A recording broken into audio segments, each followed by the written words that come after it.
Mesdames, Messieurs, bonsoir. Bienvenue dans ce 19h du 30 janvier. Voici les titres.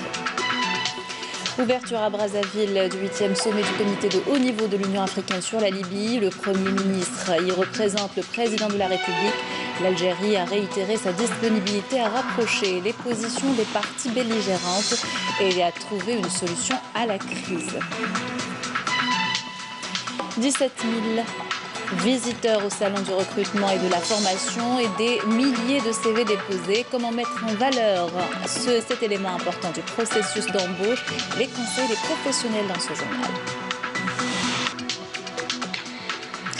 Nous irons à Relizane à la découverte de l'un des monuments de notre patrimoine, Qal'at Bani Rashid, vestige de l'époque ottomane. Elle était considérée comme l'une des plus importantes villes d'Algérie. Visite proposée par l'association Les Amis de Méliana. Et enfin, sport, football, les affiches des 8e et les quarts de finale de la Coupe d'Algérie connues aujourd'hui. Nous tenterons de joindre notre collègue Sarah Delbal. Elle sera en direct avec nous à partir de 6h. Bonsoir à tous. Je vous le disais en titre, ouverture aujourd'hui à Brazzaville des travaux du 8e sommet du comité de haut niveau de l'Union africaine sur la Libye. Le Premier ministre Abdelaziz Jarradi représente le président de la République Abdelmadjid Tebboune aux côtés de chefs d'État et de gouvernement africains. Dans une intervention, le Premier ministre Abdelaziz Jarradi a réitéré la disponibilité de l'Algérie à rapprocher les positions des parties belligérantes en Libye et à contribuer à trouver une solution à la crise libyenne. La Libye au centre des travaux du 8e sommet de Brazzaville auquel prend part le Premier ministre. Représentant le président de la République, Abdelaziz Jarrad a mis en avant la neutralité de l'Algérie face à la crise libyenne et a réitéré sa disponibilité à abriter toute réunion interlibyenne visant à contribuer à trouver une solution au conflit et jeter les bases d'un nouvel État stable. L'Algérie a toujours tenu, sur la base de ses positions fermes, à trouver une solution à la crise en Libye à travers une solution politique et pacifique fondée sur le dialogue entre les Libyens seuls en dépit de leurs divergences et de leurs positions politiques pour définir leur avenir et rejeter toute ingérence étrangère en Libye. Cette démarche a été confirmée par le président Abdelmadjid Tebboune lors de la réunion de Berlin. L'Algérie fait preuve d'un maximum de neutralité et appuie la légitimité des institutions reconnues internationalement et réitère aujourd'hui sa disposition à rapprocher les positions entre les parties belligérantes et abriter toute réunion entre les frères libyens. Partant du principe que le conflit libyen pourrait avoir des incidences sur les pays voisins, Abdelaziz Jarrad a exhorté le comité de haut niveau de l'UA à agir pour trouver une issue fondée sur le dialogue à la crise libyenne, estimant que le rôle de l'organisation africaine est essentiel dans le règlement du conflit de ce pays membre. Il n'est pas logique de marginaliser l'Afrique dans une question qui touche un État membre de l'Union africaine et qui connaît une guerre fratricide. Cette situation fort préoccupante pourrait avoir des incidences dans les pays voisins. Ce 8e sommet devrait réaffirmer la position africaine. À Brazzaville, les participants doivent actualiser la feuille de route de l'Union africaine sur la tenue d'un dialogue interlibyen comme préalable à tout processus électoral en Libye et tenter de trouver une solution politique à la crise libyenne. Les conclusions de ce sommet devraient être soumises à l'approbation de la 33e session de la conférence des chefs d'État et de gouvernement de l'UA prévue en février prochain à Addis Abeba en Éthiopie. Depuis Ouagadougou, le président de l'Assemblée populaire nationale Slimane Chine a dénoncé aujourd'hui la teneur du prétendu deal du siècle pour le règlement du conflit israélo-palestinien, affirmant qu'il ne peut satisfaire le minimum des revendications du peuple palestinien. Intervenant lors des travaux de la 15e conférence de l'Union des assemblées des États membres de l'Organisation de la coopération islamique, Chine a affirmé que le plan annoncé mardi par le président américain Donald Trump n'était qu'une version actualisée de thèses défendues par des partis sionistes. Dans le reste de l'actualité, dernier jour aujourd'hui de la 14e édition du salon de recrutement et de formation. L'occasion de faire un premier bilan. Plus de 17 000 visiteurs se sont rendus au salon et des milliers de CV y ont été déposés. Badia Amarni revient sur cette manifestation avec les exposants qui nous donnent au passage des conseils pour rédiger les curriculum vitae. Le curriculum vitae ou le CV, ce simple document peut jouer en votre faveur ou en votre défaveur lors d'une demande d'embauche. Les jeunes demandeurs d'emploi rencontrés au salon de l'emploi, organisé à la SAFEX, l'ont bien compris. Le CV, c'est bien l'image du candidat. Le candidat, il faut que le CV soit un peu clair, un peu rédigé, résumé. Ne pas se lasser dans des détails inutiles. Le CV, c'est très important, c'est s'identifier à travers ça, c'est se faire connaître. هذيك باينه étudiant باين بلي تكون تعرف كيفاش تريديجي سي في هذه باينه حاجه نقراوها بعد في الاخر بريمير اني رانا قاريين دي موديل كيفاش تريديجي سي في تاعك. Pour mettre toutes les chances de leur côté, les spécialistes du recrutement donnent quelques conseils aux primo-demandeurs. Le CV, disons, c'est une porte d'ouverture sur la connaissance du jeune qui propose ses compétences. Donc le CV, ça permet de voir si son profil nous intéresse ou non. Alors maintenant, si au niveau du CV, au niveau de l'entreprise, le CV m'intéresse, là, je fais une sorte de présélection. Je vois que vous êtes motivé. Par contre, si je vois quelqu'un qui vient et a le CV, pour moi, il ne va pas m'intéresser déjà. Ça, c'est un premier pas. Par contre, si je vois que vous êtes motivé tout ça, je vous dis, asseyez-vous. Par rapport aux jeunes, que je voulais leur dire, vraiment, il faut rédiger bien votre CV. Et même la lettre de motivation. Parce que c'est vraiment la porte qui va les aider justement à accrocher par rapport aux recruteurs à travers un emploi donné. Donc la rédaction de CV, la rédaction et la rédaction. Il doit vendre son image. Alors disons qu'il doit faire une amélioration sur, pas seulement sur le contenu, mais aussi sur l'esthétique parce que ça représente vraiment l'image.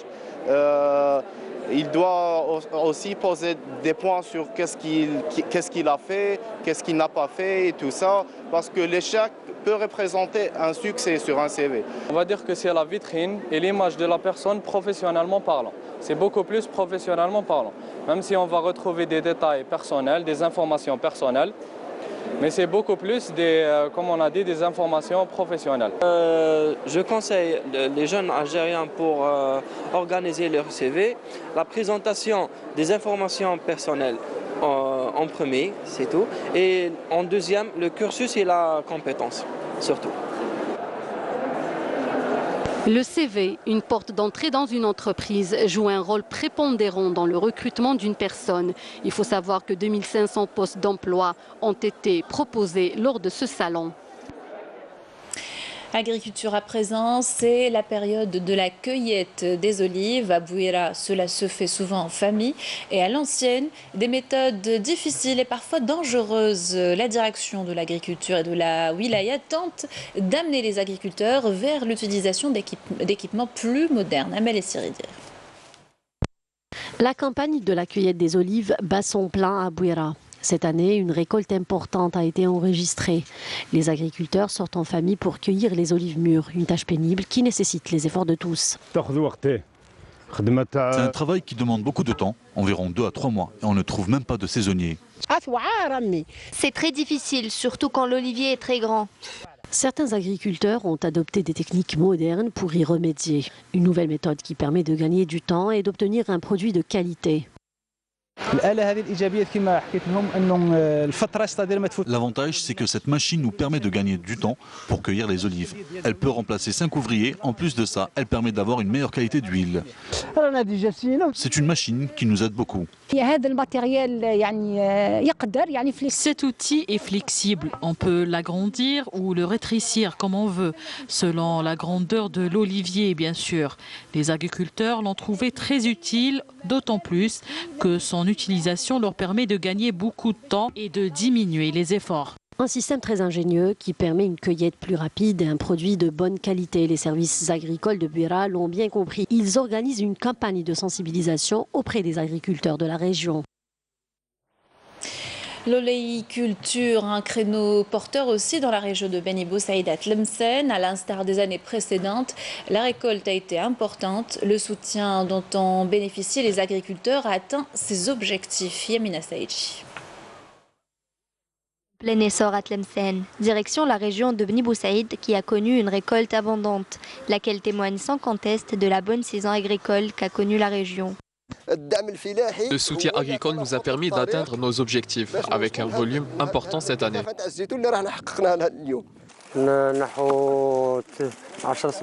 Nous cueillons 10 à 12 caisses d'olives. Cela dépend des arbres.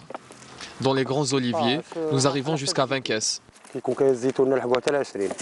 Des résultats encourageants certes, mais l'oléiculture fait face à quelques entraves. Cette année, l'arrosage se fait avec de l'eau saumâtre, ce qui augmente le sel dans la terre et impacte négativement la production. Plusieurs solutions sont envisageables. La construction d'un barrage ainsi que l'installation pour l'arrosage sera la meilleure des solutions. Cela permettra une amélioration rapide du rendement. Un rendement qualitatif, d'autant plus que la variété de la région étant de renom. La cigoise est une variété très présente en Algérie. Notre association a accompagné les agriculteurs pour qu'ils puissent cultiver l'olivier dans la région.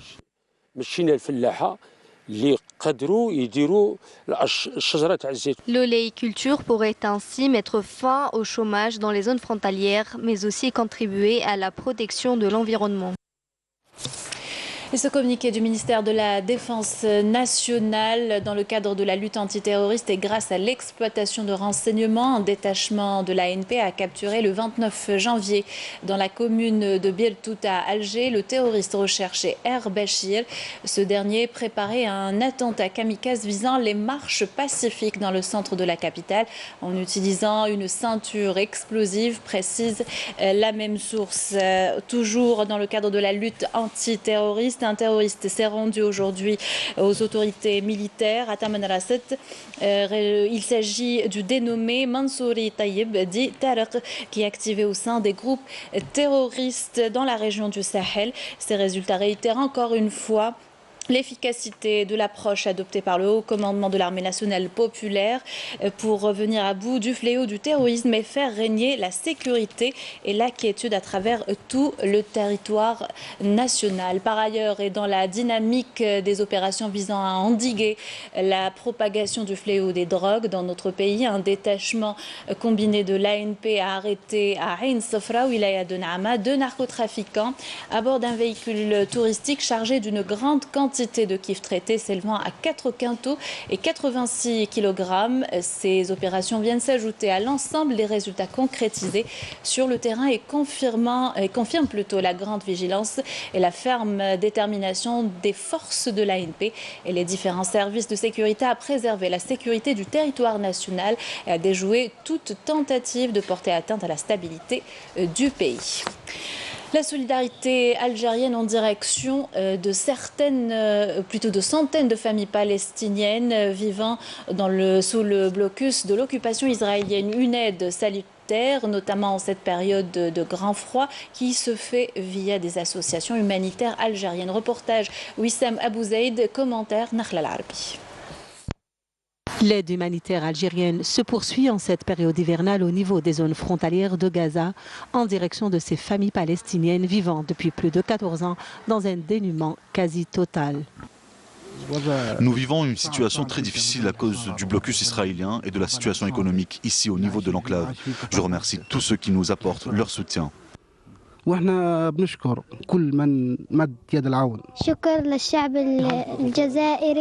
Je remercie le peuple algérien pour son soutien. Grâce à vous, nous sommes prémunis du froid. Cette énième campagne de solidarité permet d'ébaucher un sourire sur les visages de ces enfants confinés dans ces camps et transis de froid qui ont perdu l'espoir d'un lendemain meilleur. Ces familles partagent tout, les malheurs comme les moments de bonheur comme celui-ci. Et le peuple algérien n'a jamais manqué de faire montre de solidarité envers le peuple palestinien. Les aides sont acheminées depuis les zones frontalières et jusqu'aux écoles situées à Gaza même. Le but étant de faire profiter le maximum d'enfants et de les habiller chaudement. Le plus souvent, les pères de famille manquent de moyens et ne peuvent donc pas subvenir aux besoins de leurs enfants, au point de ne pas pouvoir les envoyer à l'école.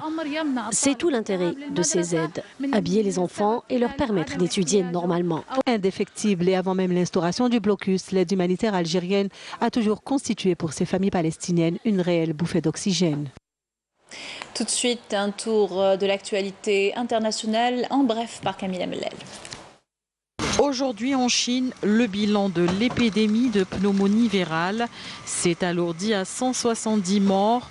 Les États-Unis et le Japon ont commencé à organiser des opérations pour évacuer une partie de leurs ressortissants. D'autres pays planifient des opérations similaires, l'Italie, l'Allemagne, le Canada ou encore l'Australie et le Royaume-Uni. La Russie a par ailleurs décidé de fermer ses frontières avec la Chine. Plusieurs compagnies aériennes ont également pris la décision de suspendre ou de réduire leurs vols vers la Chine continentale face à la propagation de cette pathologie. Au total, 36 civils ont été tués dans une attaque terroriste à Silgadji, localité située dans la commune de Tangomayel, province du Somme, au Sahel, Burkina, selon un communiqué annoncé par le gouvernement burkinabé. Des civils syriens continuent de fuir et se pressent vers la frontière avec la Turquie, alors que le Damas a annoncé avoir repris la ville stratégique de Ma'arat al-Nu'man après des semaines de combats dans cette région du nord-ouest de la Syrie. Des crues subites et des glissements de terrain ont fait au moins 9 morts sur l'île de Sumatra en Indonésie et contraint plusieurs milliers de personnes à s'abriter dans des refuges.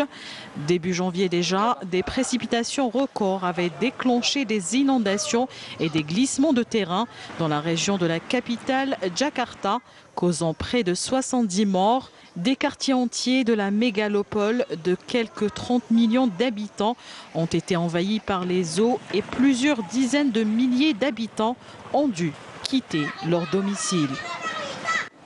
Direction le centre technique de Sidi Moussa à Alger où se déroule en ce moment le tirage au sort pour les 8e et quarts de finale de la Coupe d'Algérie de football. Sarah Derbel, notre envoyée spéciale, est sur place.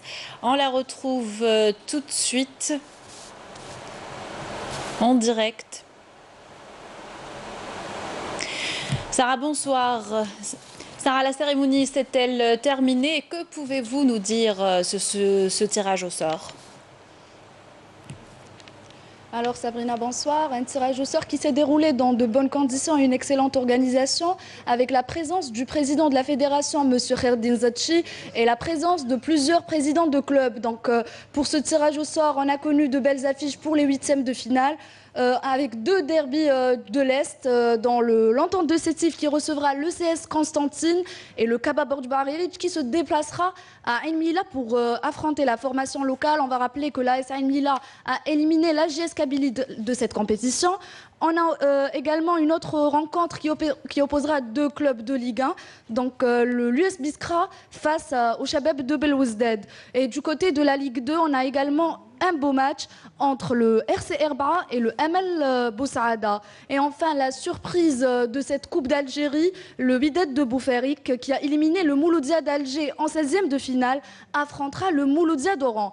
Donc avec nous, le secrétaire général de la Fédération algérienne de football, M. Mohamed Saad, qui va nous donner ses impressions par rapport à ce tirage. Bonsoir monsieur, vos impressions par rapport à ce tirage? Bonsoir, comme vous l'avez si bien dit, il y a de très belles affiches, comme on en aime beaucoup en Coupe d'Algérie. Cette année, il n'y a pas eu beaucoup de surprises, dans la mesure où 9 équipes sont déjà qualifiées et probablement 2 autres qui vont jouer un match en retard de 16e de finale, à savoir le PAC et l'USMA d'Alger. Mais les surprises vont certainement commencer dès les 8e de finale quand on voit les belles affiches proposées. Vous avez parlé des confrontations entre équipes de première division et équipes de deuxième division. Il y aura aussi une belle confrontation. Bel Abbas Annaba, une équipe historique qui a longtemps évolué en première division et qui sera aussi un match très équilibré. D'accord, merci monsieur. Je vous en prie. C'est bon, voilà pour ce tirage au sort, Sabrina. Donc, un tirage au sort qui a donné les matchs des 8e et quarts de finale au centre technique de Sidi Moussa. Merci Sarah pour ces précisions. Je rappelle que vous étiez en direct du centre technique de Sidi Moussa pour la cérémonie de tirage au sort des 8e et quarts de finale de la Coupe d'Algérie de football. Et on vous propose à présent de suivre la caravane Une ville, une histoire, un programme initié par l'association Les Amis de Meliana. Qalat Beni Rachid est l'une de ces escales. Située dans la wilaya de Relizane, cette localité était considérée à l'époque ottomane une des plus importantes villes d'Algérie. Un patrimoine de plusieurs siècles à préserver, nous dit Fella Bennour.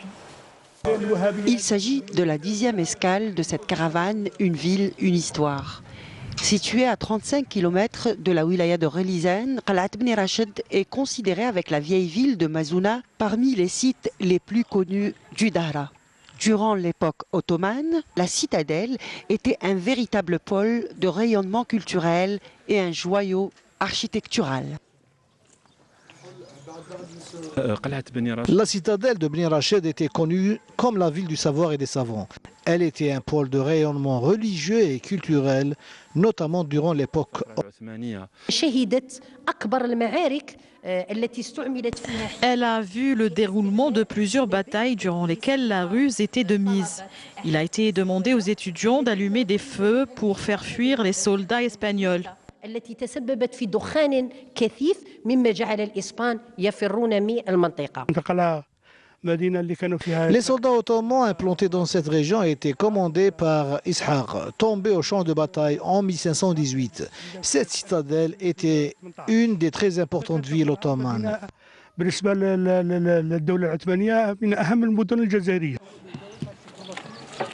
Édifiée au XVIe siècle, cette localité dénommée Houara également a été la terre natale de grands hommes, à l'exemple de Sid Ahmed Ben Youssef. 80 000 étudiants sont passés par la Qal'a. Le site se distingue également par ses étroites ruelles et sa vieille mosquée construite en 1734, et son cimetière ottoman et d'autres vestiges qu'il faut absolument préserver. La citadelle est en danger. Ces vestiges risquent de disparaître. Il faut préserver ce patrimoine matériel.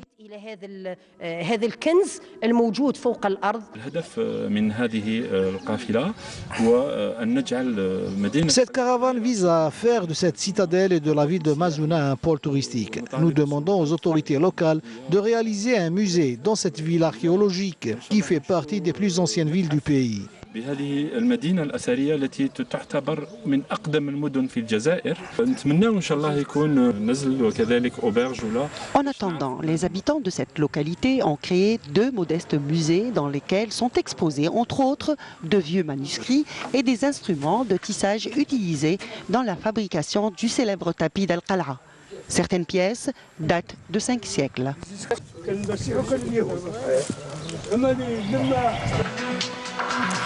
C'est la fin de ce journal. Merci de l'avoir suivi. Un rapide rappel des titres avant de se quitter.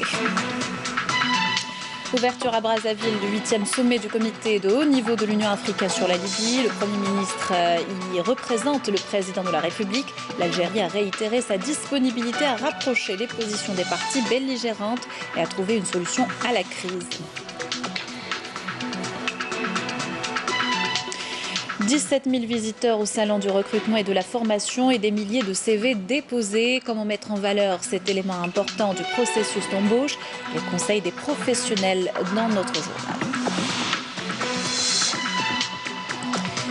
Nous sommes allés à Relizane à la découverte de l'un des monuments de notre patrimoine, Qalat Beni Rachid, vestige de l'époque ottomane. Elle était considérée comme l'une des plus importantes villes d'Algérie. Visite proposée par l'association Les Amis de Meliana. Et enfin sport, football, les affiches des 8e et quarts de finale de la Coupe d'Algérie connues. Notre correspondante, ou plutôt notre envoyée spéciale Sarah Derbel était avec nous à partir de Sidi Moussa où se déroule la cérémonie.